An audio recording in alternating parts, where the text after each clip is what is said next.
wanted to learn, he wanted to be great at the game, and he wanted to get to college. He had aspirations to play college football. It's a snap, he's in the pocket, pressure off the edge, he's flush, but now Allen's got a hold of it, and he takes him down, back at the 16-yard line. Darius Allen's career with the game of football was questionable at best. Freshman year of high school, season-ending injury, let's call it a career. Darius would not miss his opportunity. And just kept playing, every play, never let a play off.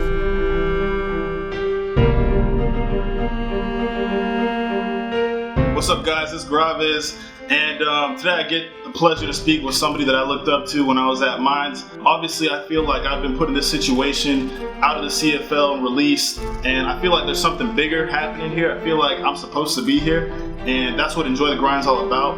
But something that I did realize was that I think that whatever is happening, I think it's bigger than me, which is why I want to share not only my story, but also people that inspired me. And one of those people is Darius Allen. He was one of the top D linemen in the league. I mean, he had every award that I ever wanted. He represented for the RMAC, he represented for D2, and you'd be surprised that as big as he was, he also had to go through, some obstacles, and he had to grind his way to get back where he is. Now he's a part of the BC Lions, and I actually get to talk to him right now. I kind of want to start with 2015. I know you had a little bit of a struggle that happened after you got into the NFL camp, and I kind of want you to talk about that, if that's okay, Darius.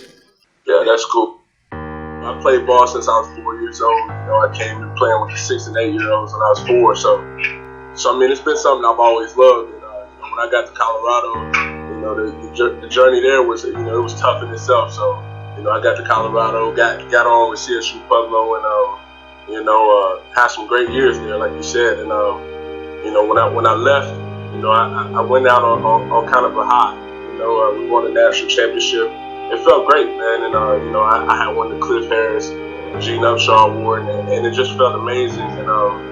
And when I left, I kind of had I don't want to say big head, but I had won a championship. I won some awards and stuff, so it felt really good. And so I went into training. I started training at first I went to Exos and in San Diego, Carlsbad, San Diego, and that didn't work out. I ended up at Fisher's Institute over in Tempe, Arizona, working with Brett Fisher over there, and I got some great work in, man. Like I was working with some amazing guys, and we worked hard, man. And so I left there around the beginning of March, and it was kind of downhill from there. I came back to Colorado, and my head wasn't in it. It was some personal issues I had to deal with, and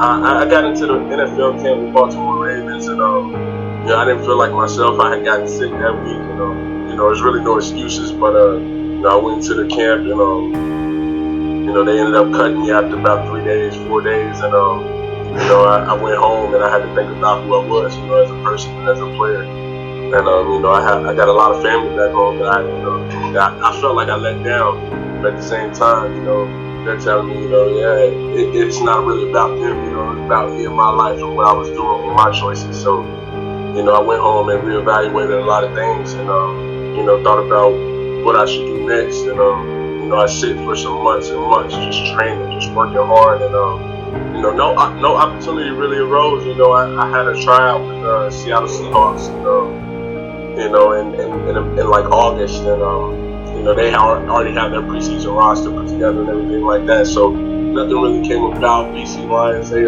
called me around September. They told me to get my passport.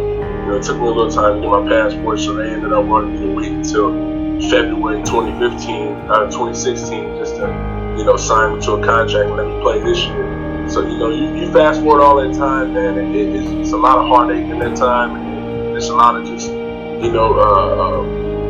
soul searching, trying to figure out what I want to do, So when February hit, man, I went out and Landau Performance, and I couldn't have been as blessed as I was to work with Landau down there at Centennial.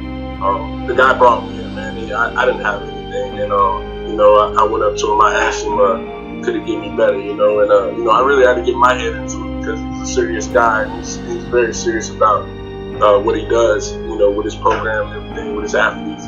So, I had to go down there and, really think about think about how I was going to compete with the guys that was there, because you guys, they were working so hard. And so February, that's February, and I got back really into the grind. I really was kind of off of it.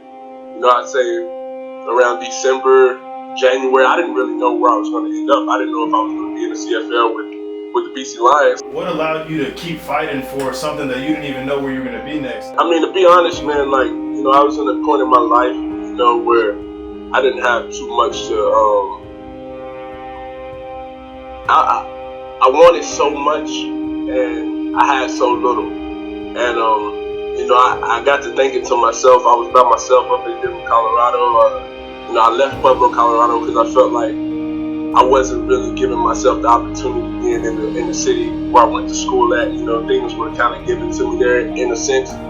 But so I felt like I needed to get away and really get into my own mind and think about what I wanted to do with my life. And when I went to Denver, Colorado, I had anyone there, no family, no friends, no anything. But I'm looking at you from Mines. You're an All-American, you're an All-Star. Everybody knows your name. We're terrorized by freaking Darius Allen. And you're telling me you felt like you were alone. Yeah, to be honest with you, man, I felt lonely, man. But